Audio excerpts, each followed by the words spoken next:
que mais atrapalha o milho numa região quando ele é plantado são temperaturas acima de 30, 35 graus Celsius na fase de enchimento de grão.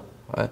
Enchimento de grão, a gente sabe que a planta ela tenta translocar tudo que ela está produzindo para manter a área foliar verde, mas principalmente para colocar e depositar amido no grão. Então, quando você tem temperaturas maiores do que 35 graus Celsius, né, você aumenta a possibilidade de respiração, principalmente se for no período noturno, onde a planta não está fazendo a fotossíntese, né, ela não está fabricando a glicose, né, não está transformando isso em carbono e está aumentando, gastando esse carbono, gastando essa energia no processo respiratório. Né? Aí à sua esquerda você observa um quadro onde está comparando aí, estou indicando aqui com a seta, onde está comparando 3 tipos de culturas, né? Milho, trigo e soja, e com 3 tratamentos diferentes. Tratamento controle, né? Que é uma temperatura normal, um tratamento frio, né? Que é uma temperatura mais baixa, e um tratamento com calor, que é a temperatura mais alta. Observem que o milho reduz 40%, né, da sua produtividade, do seu rendimento de grão, quando ele é submetido à temperatura noturna de 29 graus Celsius. Né? Vamos ver o impacto da produtividade do milho quando submetido a altas temperaturas noturnas. Né? É por isso que em algumas regiões não se cultiva milho verão, né? Porque às vezes está em altitude mais baixa, está mais perto do trópico, e aí você não consegue noites frias para fazer esse milho sustentar uma alta produtividade. Né?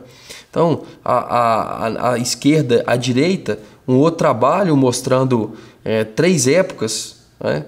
3 épocas de semeadura, época 1, época 2 e época 3. Né?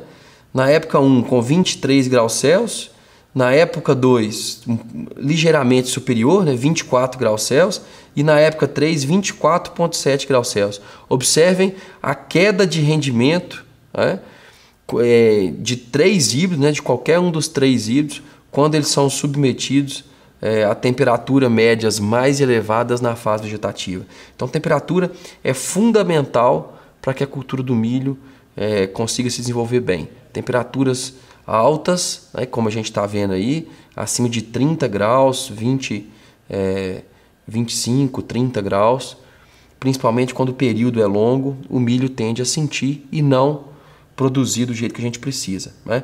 Então, no que diz respeito à respiração, é isso que a gente tem que conversar. Né? Aí esse gráfico mostra exatamente isso. Né? À medida que a gente aumenta a temperatura do ar, né, você está fazendo a fotossíntese bruta, mas existe um consumo desse carbono, um consumo desses fotoassimilados que a planta está produzindo para manter o processo respiratório. Então a curva da respiração também se eleva à medida que se eleva a temperatura do ar. O gráfico mostra isso muito bem para a gente. Bom, temperatura do ar é importante para a cultura do milho, assim como é importante para a cultura da soja, do trigo. Fotoperíodo é importante para a cultura da soja, mas a disponibilidade de água ela é o fator fundamental, preponderante, que vai ditar a produtividade em primeiro plano dessas culturas. Né? Então, nós temos que lembrar, né, e eu tenho falado isso aqui com vocês já há algum tempo, né, alguns vídeos, que em sistema de sequeiro, que é grande parte das regiões que a gente trabalha, né, em sistema de sequeiro, o veranico ele é uma regra, ele não é uma exceção. Né? E o milho precisa de absorver água em condições ótimas para produzir bem. Né? Quais são as maiores exigências? Fase de emergência, né, para ter uma emergência uniforme, com plântulas uniformes, para começar um crescimento inicial acelerado. Florescimento, né, para manter o grão de pólen hidratado, para conseguir com que o cabelo da espiga, o estilostigma, cresça e seja compatível com a maturação do grão de pólen para fazer o processo de fecundação. E na formação do grão, né, porque a planta precisa depositar amido, translocar os fotoassimilados que vêm do colmo para o grão, e a água é fundamental, é vital para esses processos, né? Então, aonde que a gente mais enxerga problema de falta d'água em milho, se fosse mostrar aí, né? Olha aí o gráfico ao lado, mostrando uma das fases críticas, né?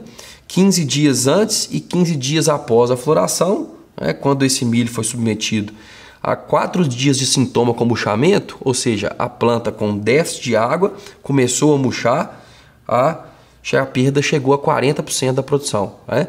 Dados que vão de acordo aí com a tabela que nós mostramos no slide atrás, né?